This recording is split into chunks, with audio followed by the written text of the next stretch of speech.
Welcome. You and I have the specialist of guests. I don't even know how to introduce you, Liz, except you know what just popped into my head when I went to think about your introduction is that when I log into ChatGPT, it says, "Good morning, Queen," which seems I like love something Liz that. would do. That's hilarious. I just Totally. said Queen Bee. I just said Queen Bee. I love that my name is associated with queen, like I mean, Totally. as The it Queen should of be. Coworking. Yeah. Like, I'll So take it. that's what you are, the Queen of Juicy, the Queen of Coworking. Wait, Liz, what do you use as your title these days? On one thing, it's changed multiple times.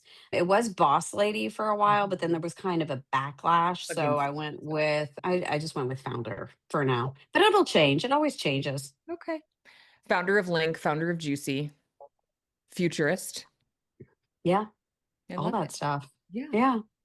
And I just think a connector. I mean, at my core, I'm just a natural connector. I seriously. mean, Yeah. all I do is once I start talking to somebody, I immediately go to who are the people I need to connect them with. It's just natural.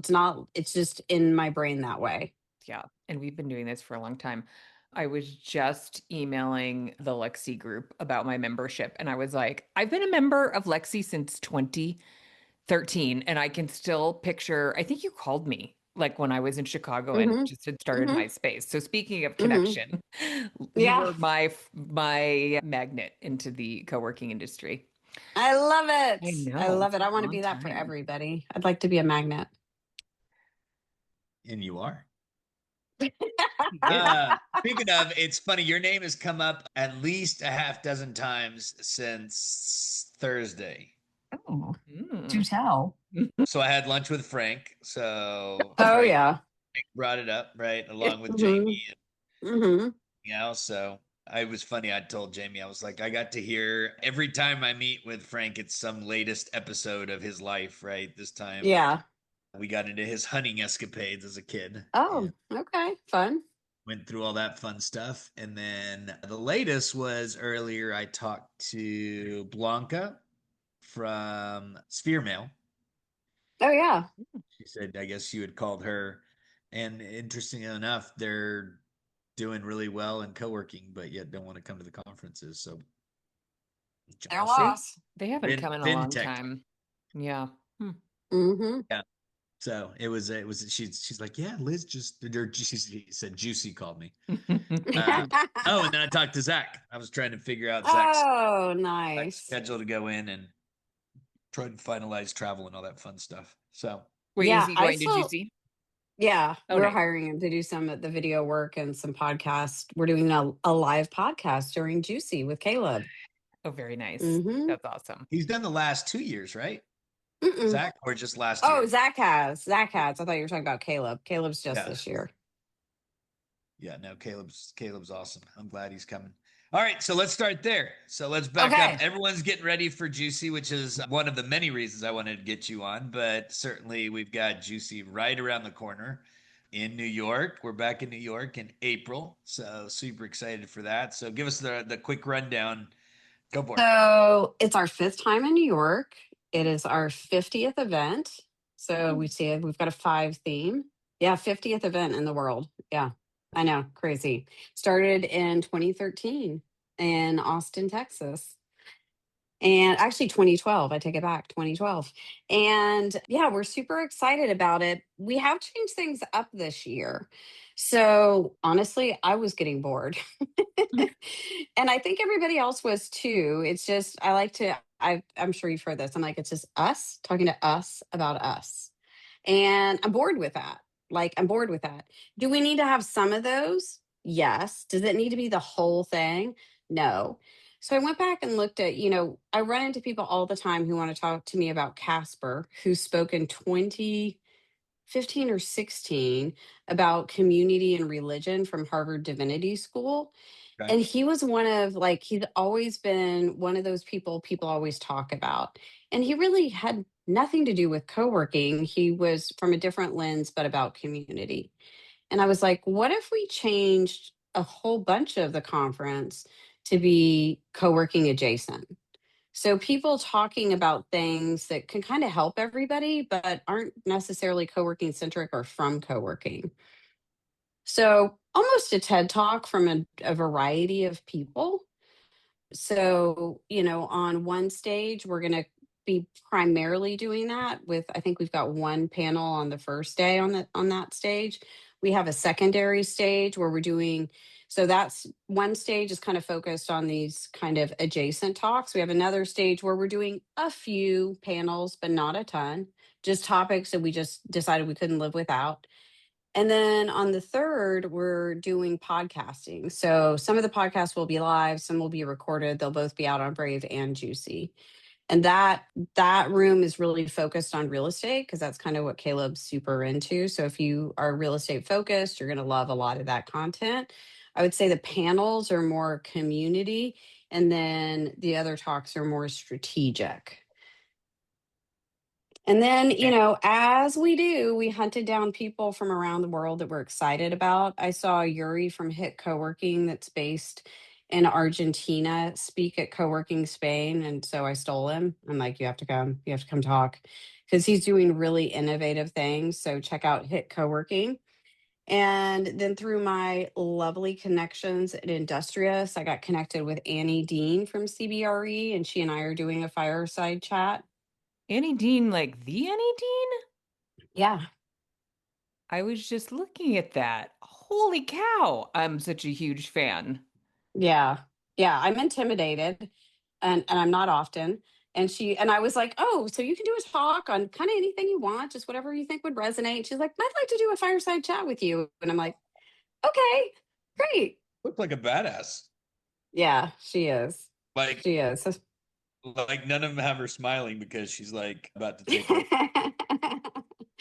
Yeah, she's really amazing. So yeah, Anna Levine helped hook me up with Annie, and I'm really excited about that. And also, as you guys know, I just got back from Australia, and I spent a lot of time looking at the commons there. My friend Cliff flew me down there to look at their operations. And let me tell you something. They are doing it at another level, and they're making money. And Cliff wants to talk to everybody else about, like, why aren't you making money? And so we're going to do a fireside chat with Cliff that I'm super excited about. And I'll tell you what, I'll give you kind of a little bit of a spoiler, which is I had like a moment on my 30-hour trip home, where I was really thinking about, I'm like, what is it? What is it? Because yes, the design is really cool. Yes, the hospitality is really cool. My favorite thing he does with design, he has 19 locations. He uses a different designer and architect on each one, and they're all local to Australia. So they all have a similar note, but they're different. Love that. And they're all vying to be the full-time guys. So they're all going to make it like badass because they want to win the whole business. And I bet you two can resonate with this. I walk in unannounced at a ton of co-working spaces. And I'm like, hey, I'm Liz. I'm a friend of whoever's, can I get a tour? 90% of the time, it's not a great experience. The people are like, who? And who are you with? Oh, How do no. I spell that? Oh, And then they're like, why don't you go sit over there and we'll come get you? And then they make some phone calls or whatever.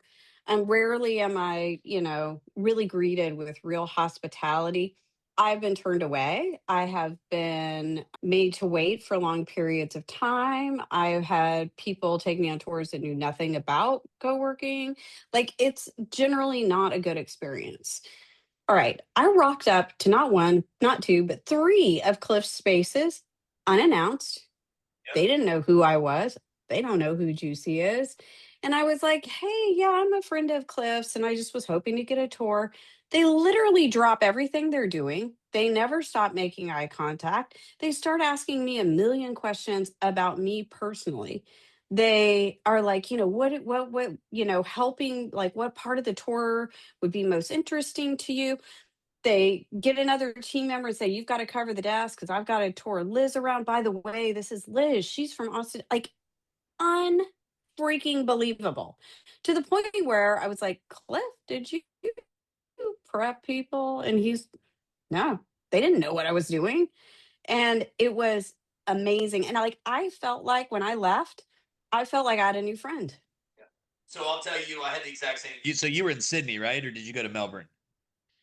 I was in both. Okay. So I walked in the both CBD locations. So that QV1 was the smaller one over retail.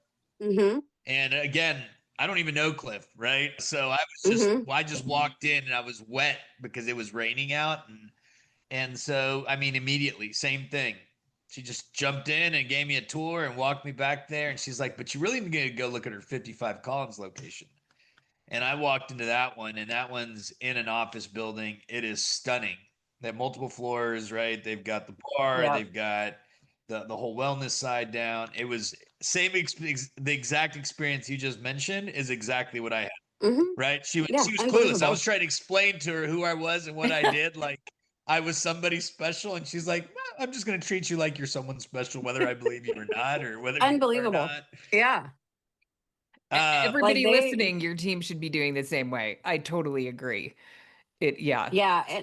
And so I was like, what are they doing differently? And I did Yeah. ask some people there, and it's because they're, I mean, I feel like this is the most used word of this month, but like they're hiring on vibe. It's vibe. They hire a vibe and then they teach them what they need to know.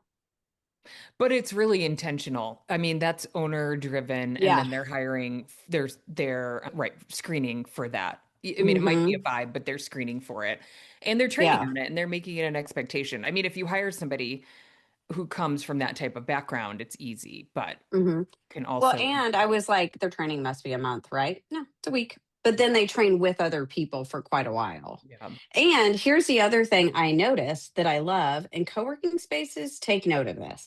I am constantly in a co-working space, and I know you community managers are doing 5,000 things, but I'll tell you what the community managers, like desk people, whatever, floor manager, whatever you want to call them, were doing at the Commons. They weren't staring at a screen. They were definitely, they're going and, delivering pastries or whatever they're up to. They're looking around. They're looking to see what you might need, to see what's going on. They're constantly scanning. And I was Yeah. like, oh, yes, beautiful. So, Yeah. like, I went to throw something away. The door kind of catches. This girl comes running at me and she's like, oh my gosh, that thing's always so hard. Let me get it for you. I don't want you to break a nail. And okay, fantastic. Yeah, this scanning vibe, as you put it, I think it's really hard. I mean, that role, as you know, is so Yeah, challenging because it's so I mean, unless you can split it. And do they have the scale to they have multiple. yeah, yeah. So that's really ideal. Mhm. Why do you think they're making money? I think they've been given a lot of freedom to do what they wanted to do and what their zone of genius is by their investor. I think an investor took a real risk on them and let them do their thing and didn't pay attention to every penny per square foot and let them build a intentional space and run it the way they wanted to, and it paid off. And are they doing management deals or traditional deals? Curiosity. Traditional. What I thought. Yeah, and I mean, obviously, an incredible experience, and I think you said it best. I always say within 30 seconds of walking into space, I can tell you if it's successful or not based off how the Hmm. space looks and how I'm greeted. Yeah. And the Commons, both locations had two people at the front desk, and one Hmm. jumped up immediately. Right? It's almost like Hmm. walking to the Four Seasons. Right.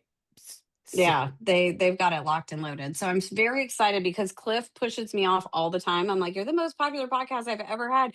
Come back, come back." And I don't know if you guys know this, but there's this thing in Australia called the tall poppy syndrome, which means you don't want to have the spotlight on you. And it is real. It's a hard place to run a conference because nobody wants to be seen as the tall poppy, including Cliff Ho. But he has agreed to take the stage in New York. So I'm super excited. there's no tall poppy syndrome happening in this group. No, it doesn't exist in America. No. I think I've heard Yeah. that term before and I'd forgotten about that, but I think maybe somebody else from Australia has explained it. That's funny. Liz, back to, well, so a lot must go back to Cliff making money. A lot must go into what he has built in terms of he's got the right product mix, he's got the right pricing. He built, Uh-huh. what sells, and then he's delivering it, it sounds like. It sounds like Yeah. to schedule my trip to Yeah. Australia. And he's constantly innovating. Like, so one of the things he really wanted me to see, which was right up my alley that I freaking loved, is he has a gorgeous new wellness club. And Jamie, you would die. It is so gorgeous. I'll send you photos. Okay. It is got a giant room full of reformers. It has a meditation and like Oh sound wait, did you post to bathroom. social? I might have seen you post it. Yes, some of Yeah. it. Yeah. Their hot room is heated by red lights overhead. They have a beautiful bathhouse. The things that us girls love, Geo, that they have. This is my favorite. Put your dirty clothes in the locker. They take them out, clean them, and put them back. And there's two circular, beautiful, like ring lighting stations. One of them has Dysons. The other one just has hot irons. So I mean, basically, it's So a good. Knox no, lifetime on steroids. it was absolutely amazing. And like, it was funny. Everyone's like, you have to go to this guy's sound bath. You have to go to, and I was like, I've been to a few sound baths. Like, they're kind of all the same, but yeah, I'll go. It was life changing. And before we started, they gave you a beautiful journal with a high quality pen for everybody to write some intentions. They put you through some intentions. You drank some cacao. Then you had the most amazing sound bath. And then as you're leaving, they're handing out gelato. Beautiful. It was amazing. I spent my entire Saturday there. I was like, why would I leave? That's Okay, speaking of why, I'm going to ask a geo question. Liz, you've been doing this for, wait, 2012, let me do the math. So 14 years, is that right? Hmm. Yeah. So what keeps you doing it? Coming back every The, year, 50 events. the the loneliness epidemic. I started it in the beginning because I knew I would be in a place of power if I picked the people on stage. And I wanted to change who was being put on stage. That was my initial thing. But now I realize that after owning my own co-working space and seeing what happens when you get people together and you give them connection, even in the simplest ways of just getting people a birthday cake can mean the world to people. Sometimes you're the only person they talk to that day. And once, I started talking about the loneliness epidemic in 2015. And as you guys know, it's now very common in our language. But also, I've seen what happens when people don't get connected and they don't get services that they need. A vast majority of, the white men, 5 to 1, are dying by suicide. And we have an ability to help change that, right? So if I can help proliferate more co-working and I can help existing co-working brands do better, then I can make a meaningful dent in the loneliness epidemic. And I will give you a little precursor to something I'm going to talk about at Juicy, which I've decided is going to be my real legacy, which is I want co working to be the first industry, shall we say, in the world to offer free mental health services to everyone. And I've talked to a few CEOs already. And I started with the hardest first, right? I went to Bill Bennett because he's tough and he's agreed to do it at one location. The factory in New York or the factory in London has agreed to do it, period. Cliff Ho agreed to do it, period. Talked to Saltbox today. I told him I'm going to talk about it publicly so they have no choice because they were kind of like, yeah, that's great. We'll do it. And I'm like, okay, great. I'm going to put you on the list. So I think that's the next level after like, let's just get people community. Now it's like, let's get them real help. And caveats, has to be free, has to have no barriers to entry. And if you're going to come at me with how much does that cost? I don't care because we're saving lives. And then the second part of that is how much are you spending on physical health? Why don't you spend the same amount of money on mental health? And then my third point is if you think something like virtual is sticky, try giving away free therapy and see how sticky that is. So that's the end of that talk and rant. But well. there's way I more want to. coming on that. Well, I want to take it to a deeper level than that. I mean, you're talking about this because you've had losses within your personal Yeah. right? Your Yeah. family directly has experienced loss, and I mean, And with, you've always been passionate about it. right. But then I next leveled it because my cousin couldn't get mental health services and he was depressed. And he died by suicide last year. His sister died of an overdose the year before that, and their father died from, I would probably say, depression and alcoholism 2 weeks ago. Yeah, and I mean, as y'all know, I speak very openly about this, and last year, Juicy, I was in a bad place, and literally, I thought Yeah. you were gonna out me from stage. I was in the back of I was in the back of the room, and you were talking about it, and I was like, and I wouldn't have minded Oh anyway, no. right? But where I was, and I still remember having that conversation going into it. I mean, I Hmm. didn't want to go, Hmm. right? I was gonna stay home. Yeah. And so, I mean, I think that just part of it is like I tell my guys, I'm like, you got to get up, dress up, and show up even when you don't want to. Right. Yeah. And as an industry, back to your point, we're sometimes the only people those people will see, right? They go past the front desk and they go lock Hmm. themselves in an office. And, so that's one side of it. And the other side, I don't know if you remember this, Jamie, but we had a guest on, and I just blanked on her name, from AY, Oh and gosh. Yep. she'd been basically she'd had domestic abuse, and she was the Mm. community manager, Jillian, Yeah. and she basically said her community has saved her life, right? Because she had to Yeah. go to work, and basically the community poured into her. And I think that's what I love about it is no matter you know what competition there is, what overall arching idea there is of collaboration, partnership, you know, all those things, everyone in this industry comes together, right? And that's Yeah. what I kind of love about it is just the community that we build. And because if we don't have our own community within the leadership, right, or the operations and vendors, then how do we deliver it to the clients, right? And Yeah. so that's what Yeah. I love about what we get to do as industry leaders. And as some people Hmm. call, we're just influencers. We won't get into that, but Well, and I think the other thing is like the other point I like to use with people is if you've watched Billions, like that's when I first started thinking about like we've got to give free therapy. Like it's such a game changer for your life. It next levels you. And and then the other thing is like we've got to meet people where they're at and where, people spend the majority of their day at work. So if we're not going to go like there's office to me there's like office and co-working and we've got so many people self-selecting into co-working and that's it's funny somebody said to me they're like why are you doing this in co-working I'm like because it's the only place I have influence. Versus a So traditional workplace, you mean? Yeah. right, Yep. yeah, Right, yeah, but you're and now modeling. I mean, maybe right, maybe it's a stage for you to model and mhm, others will follow suit. I hope so. I hope so. I hope we're just the first industry and then it just becomes a thing where everybody just offers free mental health services because it's the right thing to do. Because it's so epidemic, it's so bad. And we've just gotta remove those barriers to entry and just let people walk in a door, sit down, close the door, and start talking to a professional. Okay, so you're gonna kick this off and then you're do a TED Talk so that the whole world knows that it's happening. Yeah, I'll try. Sure.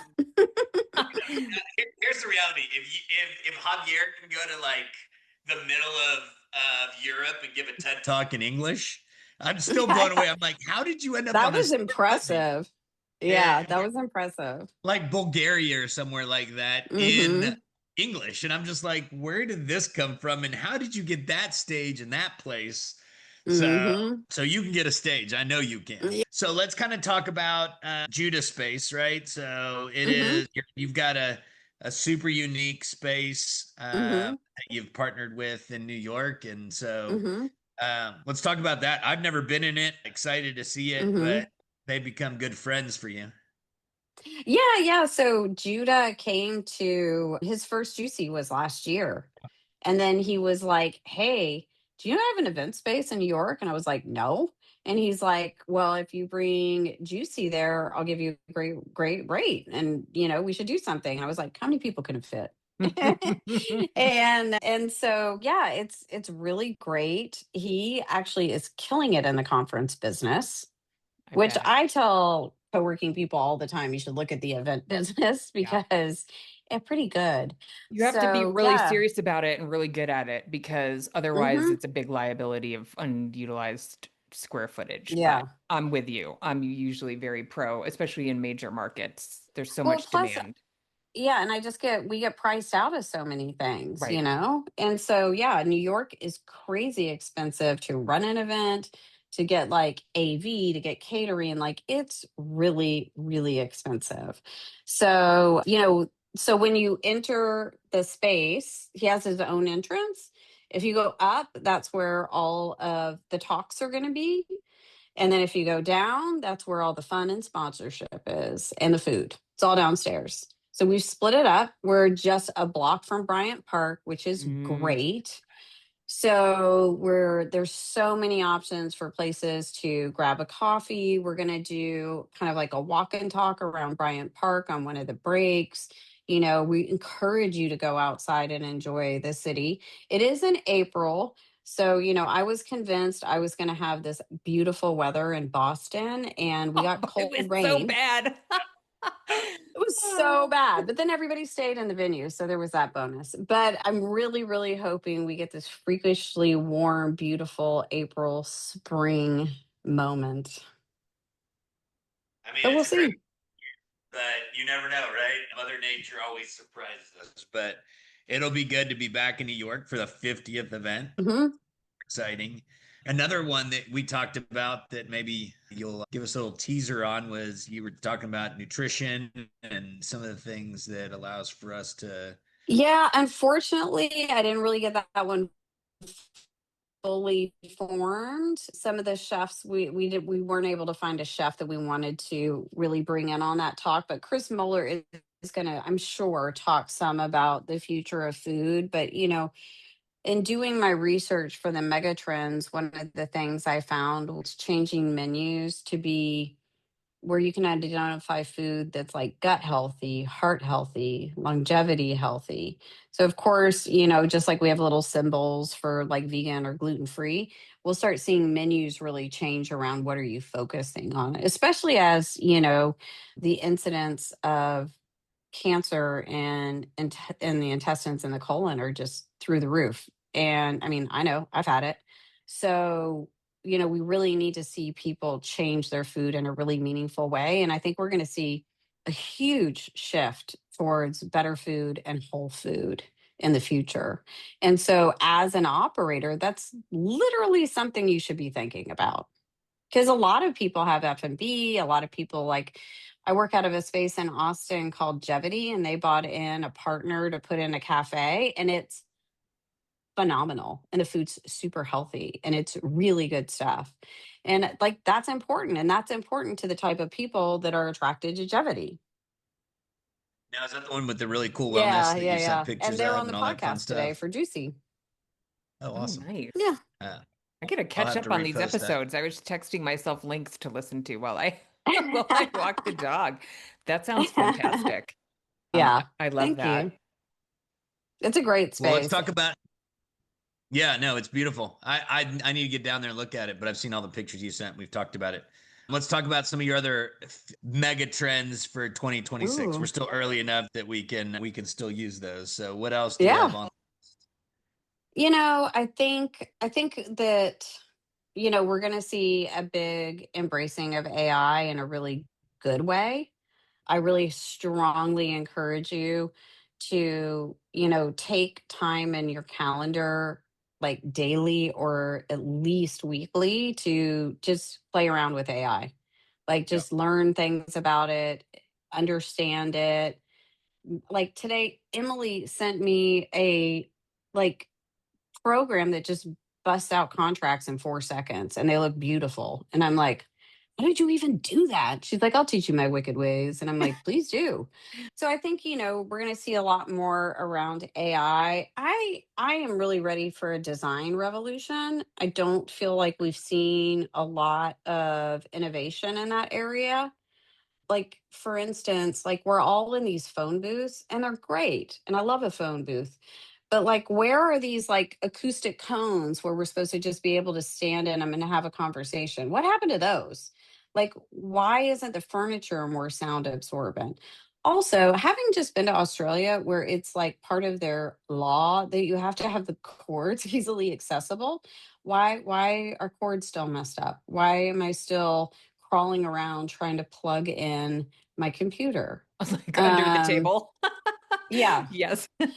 So I just feel like design needs innovation in co-working. And I think we're usually the first people to lead in the innovation. So I think you really need to be thinking about what is the innovation, especially as, you know, in general, demountable walls never get demounted and they're insanely expensive.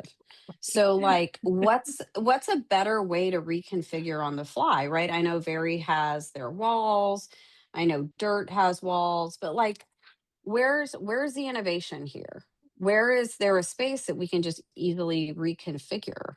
Why is this so hard? Why is this so costly? Why is Like this a so bad for the planet? reconfigurable, acoustically friendly space. Yes. Yeah. Yeah. I mean, the whole office versus co-working is really about sound, Mm-hmm. right? Sound privacy. I mean, that's why we need a Mm-hmm. phone booth. I hear Yeah. you. It's like, but no, who wants to sit in a phone booth? You say we love phone booths. Right. No, nobody loves a phone booth.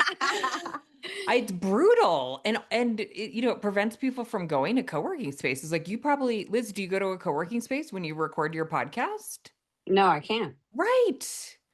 Right. Yeah. I mean, yeah, it's just because you're not going to do it in a phone booth with a, eh, No. yeah, Well, and I want my lighting, which I have two exactly. on me, Right. Right. and yeah, and I'm actually just invested in a better camera.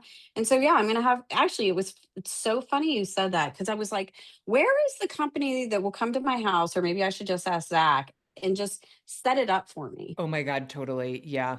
Where is that? Where is the I have company that's thought going to set about up my doing, home podcast studio? you know what? We should ask Zach to set up a package for us and we'll both buy it. Yes. Yes. We'll Yes. be the first He two could just spec customers. it even. He could probably do like a, FaceTime thing and then spec our equipment. No, Yeah. no, I want you to come and figure out the optimal lighting. I want you to hook up my camera. I want you to tell me which mic I need. Yeah. And I want it to not be hard. I want it to be easy. It's all got to work. I use Riverside. It's all got to work with Riverside. Yeah. Yeah. Love Okay, it. there you go. I New know. A new product. business model for Zach. People have reached their fatigue on hybrid for sure. That's done. My new Wait, what does saying that mean? What do is, you mean hybrid is done?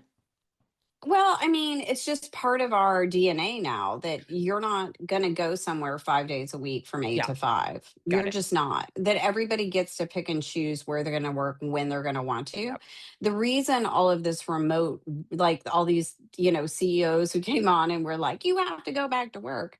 And then what happens is people who have had autonomy for a while aren't going to do that. And then what happens is they quit. And then what happens is the CEOs backtrack their plans because nobody can afford to have good people quit.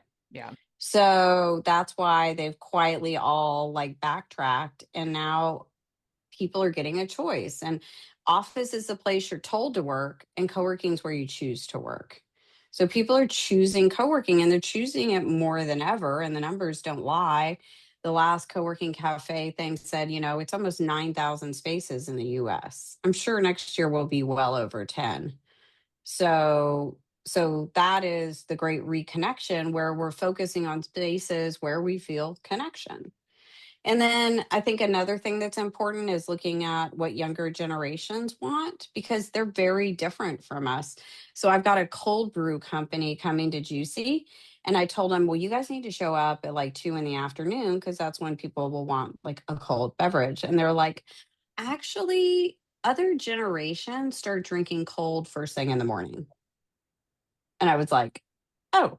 And so I did a little impromptu poll, and they're right. So we're going to have them there first thing in the morning. You can get a cold brew at 8:30 in the morning. So younger generations are Mm, very different from us.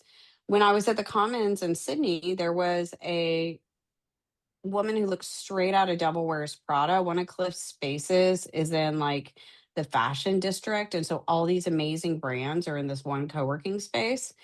And this woman who was absolutely stunning was holding a call with three other people on speakerphone.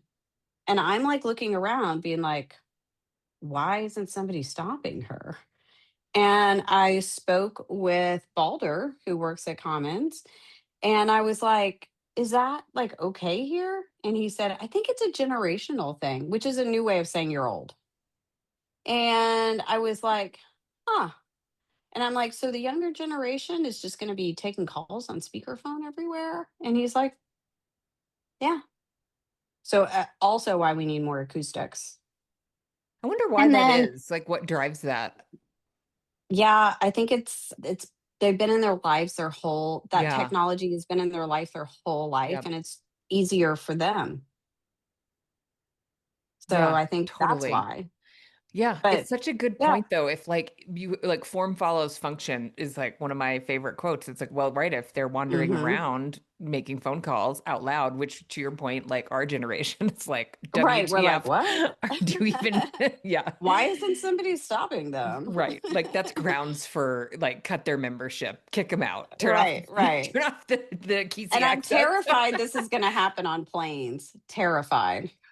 Oh yeah. I was on a long flight recently. And that was happening. These two guys were talking. I was like, you're the only ones talking on this whole plane. It's time for sleep. And I was so annoyed. And the guy next to me was like, are you okay? I was like, I would be if they would stop talking. Like, and I didn't have noise canceling headphones. Like, Ooh. yeah. Oh, that's a crime. That is Oh, a crime. I carry Um, three just to make sure. what'd you say? yeah, I carry three different Yeah, noise canceling headphones because I don't want to be stuck without any. totally. Yeah. Lesson learned. I have earplugs. I have some I can plug in, and I have AirPods and backup AirPods. Always So be I'm with you. prepared. Yep. Always prepared. Hospitality has just become part of the operating system. Like it's not like, should I do it? It's you have to do it. That's just what people want and expect now. And then AI should really be, and I love this term that I put in the megatrend, should be your invisible concierge. Right? A lot of things should be happening in the background just automatically. And I'm really hoping that AI frees up those community managers to be more engaged to help deliver the hospitality. And so I think that's going to be really interesting. And then as, as vacancy is going to remain high, we've got to start looking at how are we going to reimagine cities and neighborhoods and childcare and civic centers and cultural playgrounds. And, I think what we'll see is a lot more neighborhooding of cities where, people don't want to go too far anymore. You don't want to be in traffic, it's inefficient. But at the same time, you'll be holding meetings in your car because your car is going to be driving itself. And I saw a thing the other day where a guy was like, why can't I just call a car for a nap?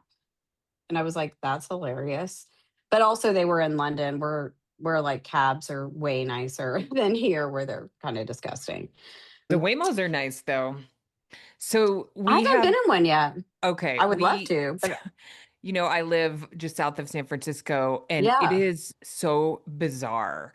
So they park right near my house. So when I walk the Mm-hmm. dogs, like the Waymos nap like down the Mm, street or up the street. I don't know why exactly. One of the spots is mm-hmm. like not in front of anyone's house, but the other one is. Mm-hmm.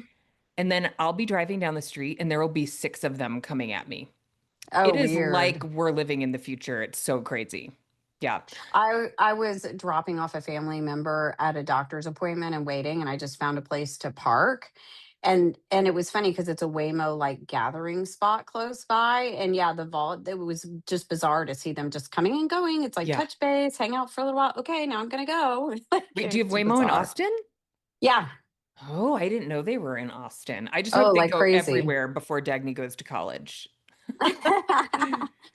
Well, there is an option in, I want to say New York, where you can pay extra to get like basically a certified Yeah. driver for your child. Yes. So that's kind of cool. I don't know if that's I don't think they're doing that where we are yet. I think it's still Mm. not technically allowed for you to put a minor in the Mm-hmm. car, but I've seen like Mm-hmm. the little minivan version of the Waymo, and I think they're Mm-hmm. piloting those for kids. Yeah. Oh yeah, that's With cool. the, That's right, cool. with the extra screening on the driver. Mm-hmm. Yeah.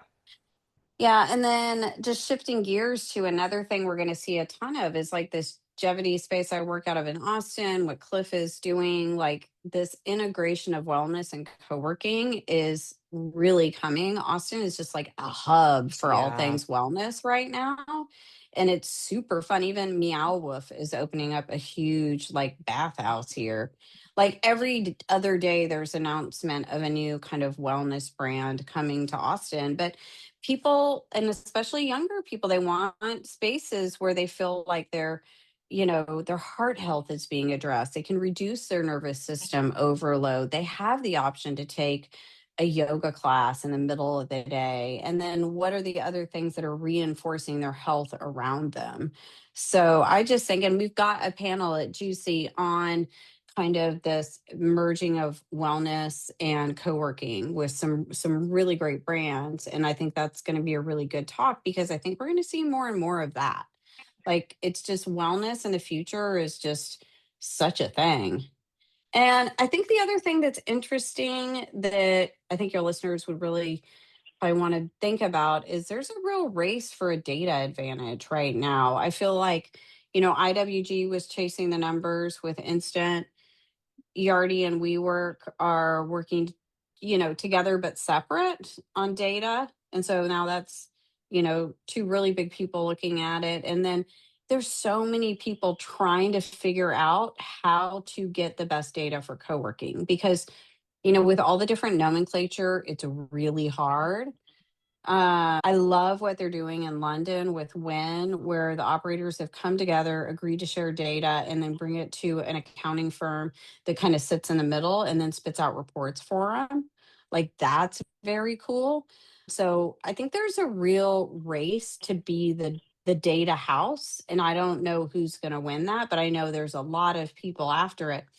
And then there's an interesting thing that happened when I was in Australia. I was talking to an operator who was trying to choose between a couple of the known software brands. And they were like, maybe I won't make a choice. Maybe I'll just sit for a year and see what, through vibe coding comes out for AI or what vibe coding for co working specific software is developed.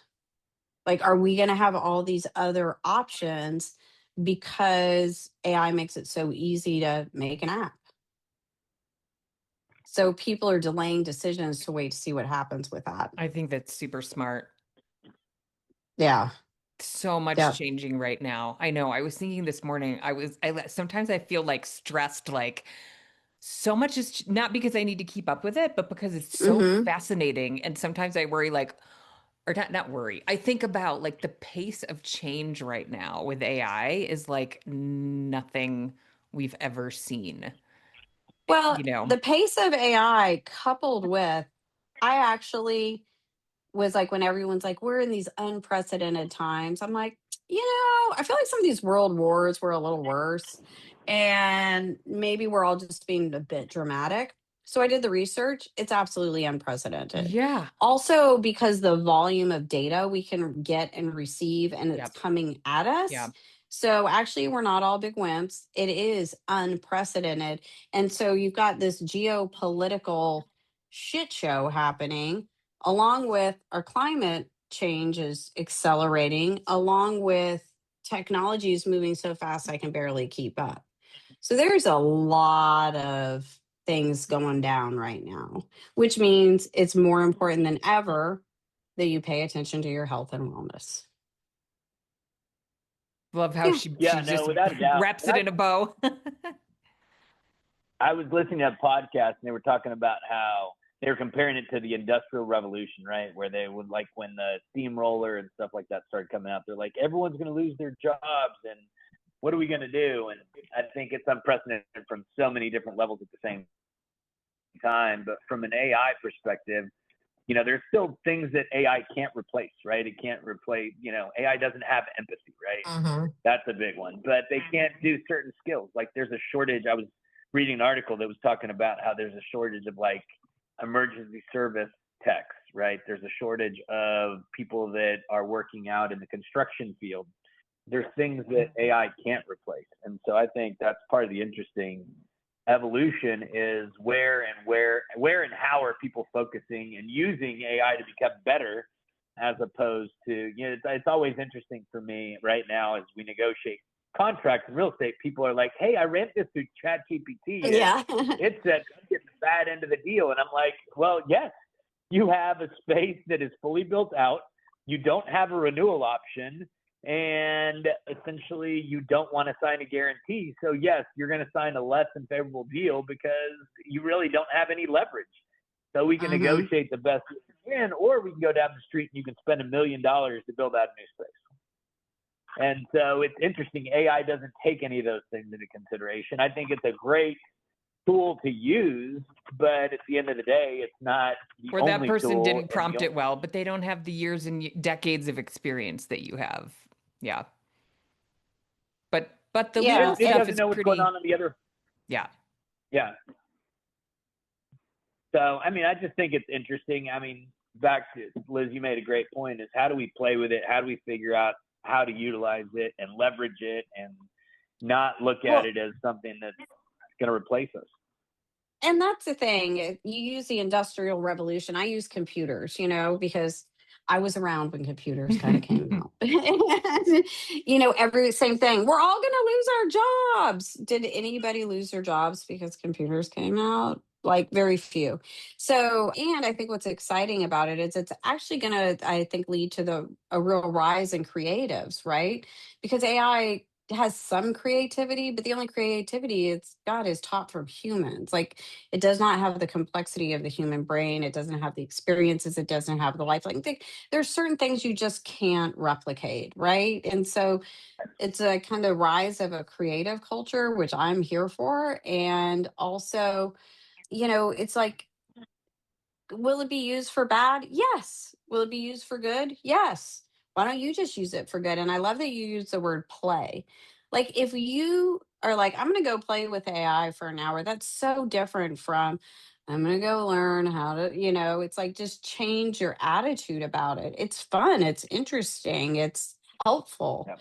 And the options are out of control. Like there's a new AI something or another. There's 1,500 a day because this is the new .com. And I think you're right about the industry specific apps and possibly the vibe coding. And I think, yeah, I hadn't really thought about that. I think that's an interesting, Liz, I'll send you, I found a new podcast that I love. And since you are a futurist, there's at least I'll send you a specific episode and it talks about how there has not really been a lot of productivity growth over the last like 50 years. And I was like, how could that Agreed. be? The computer, blah, blah, blah. And it was Mark Andreessen from it's their VC Andreessen and Horowitz, but Yeah. I'm blanking on the name of the firm.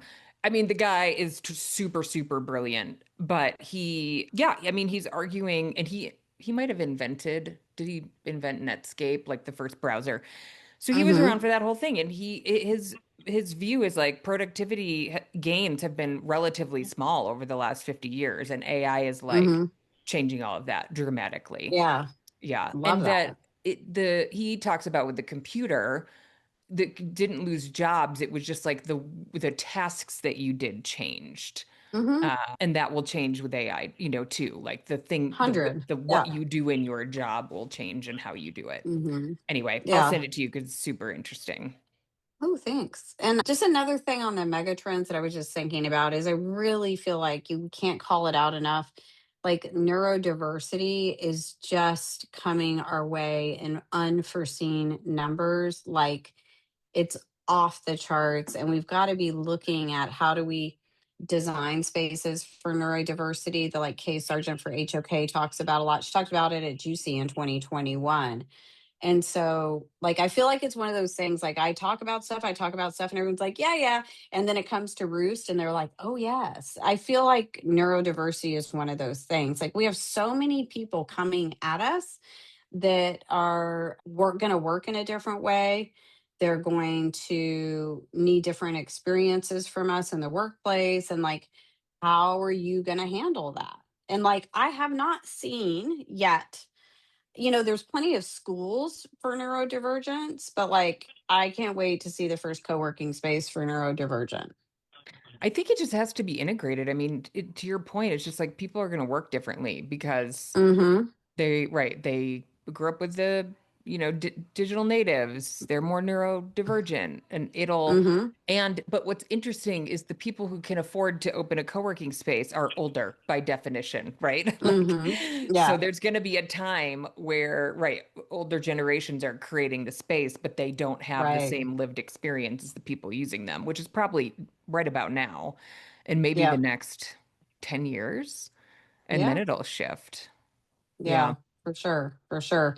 And then, I think we are seeing some great growth right now. I feel like we're finally past all the COVID stuff, and people are not only opening up co-working spaces a lot, we're seeing more economic development going towards co-working. We've always had economic development people come to GC. We've got quite a few this year, and they're just looking to learn, right? They're like, what is this thing? How do I do it? So I think we'll see that. I think we will start to see some mergers, which we haven't really seen that much of. I think we'll see more as people need to exit for whatever reasons. And we actually have a panel at Juicy because we found 4 operators who came from inside to buy an existing brand.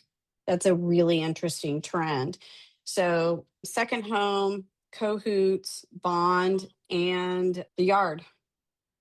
Oh, the yards. Did the yard sell? Yeah, they did a while ago, quietly. Wow, Yep. very quietly. Mm-hmm. Mm-hmm. They sold to 2 gentlemen who were with WeWork out of South America. So they took all their learnings and they quietly bought the yard and they did a bunch of changes and now they're ready to have their coming out party. So I think you'll see him a bit at Juicy. Yeah, he was in Atlanta, and we actually did a tour of their location. So I mean, I Mm-hmm. got a chance to talk to them. Really smart guys. Clearly have a ton of experience with WeWork. But yeah, he was sharing with me Argentina, I think he lives in, Yeah, one lives he's in coming in. Argentina and one lives in Brazil, and they Yeah. commute. So yeah, Wow. it was really interesting. But I think we're going to see more and more of that. I mean, I think everyone's trying to figure out what the exit strategy is, and moving around, and is it owning the asset? Is it not owning the asset? Is it partnering with the landlord? Where is it? And so, I mean, I think it'll be interesting to see how the overall capital markets handles Lex over the next few years, right? Traditionally, Yeah. it's got no respect, right? They were giving it only a percentage of its actual overall value. And so I think it'll be interesting to see how it continues to play out. Yeah, for sure, for sure. And the other thing I just wanted to mention as just a learning for Juicy is, we've started running these multiple stages. So that means you need to send multiple people because you can't see everything. You have to bring other people with you. And the other thing that we've seen that I think you guys have seen as well is when you bring your people to a conference, they feel highly valued. They get a much bigger scope of the world, and then they're much more likely to stay with you because they know they're part of something bigger and they know you invested in them. I think the other value in that is that it's so easy to go to a conference on your own, get super excited, and then go home and just go back to your Mm, normal routine and not, right. integrate. And so it's like having an accountability, you know, Mm-hmm. partner, or, if you agree as a team, hey, we're going to identify some things that we're going to bring back, and then we're going to, Mm-hmm. work those into our weekly meeting or however you want to handle it. I think that's like worth it, because if you invest in going but then never do anything with it, what's the point? So if you spend Exactly. 2x or 3x but you actually do something that changes your business, then there's a huge ROI on that. Yeah. Yeah. And we do it on purpose. We make it hard for people to make the decision. And then the other thing we do that I think, Gio, you're doing with GWA now too, is we hold over really good speakers to the second day so people will stay. Because y'all, there's always a drop off. Everybody attends day one, and then we lose like, a significant number into day two, which is great because it's the people that really want to be in the room. Yeah. But there's still a whole nother day of great content that you don't want to miss. They go party hard the first night and then don't make it. Exactly. Yeah. Which is why we're starting later, so you have time to get over your hangovers and come to the event. That's funny. Well, I really Which, by the way, Gio, wait. I have to tell you one more thing because you're going to love this. Yeah. So the factory out of London is doing a run. They curate a playlist with the community, strap a giant speaker on their back, and they run through the streets of New York City. So I expect you both to be on it. I'll be getting my hair and makeup done, and I don't run, but y'all should totally do it. That's going to be awesome. And that's the second day? First day. Oh, even better. Yep, started out with the run. Well, I'm so excited that we were able to get you in. I know we were trying to get everyone's schedules going and everything, but certainly wanted to get this out before we got too close to Juicy because we want people to get their tickets. But I mean, I'll just say, invaluable to go, right? It's a must every year, right? I don't ever miss a year. And I think just the relationships you can make and the content. And I know how difficult it is to curate the content. I know Jamie does too, because she did it for years. And so kudos to you and your team for what y'all are putting together. And, I'll just tell you, I'll start from a professional standpoint, is you are incredible to this industry. You have been for 15 years now, or almost 15 years. And I know it's not easy, and it's been a bunch of ups and downs, and, both professionally and personally, right? You've been through some illness to do that, and loss and all kinds of things. And I just thank you so much for everything that you do, and just continue to be a voice. From a personal standpoint, is I've gotten to see you do it countless people, and so thank you for everything that you do and you pour into people. Thank you. And it shows, and I'm so grateful.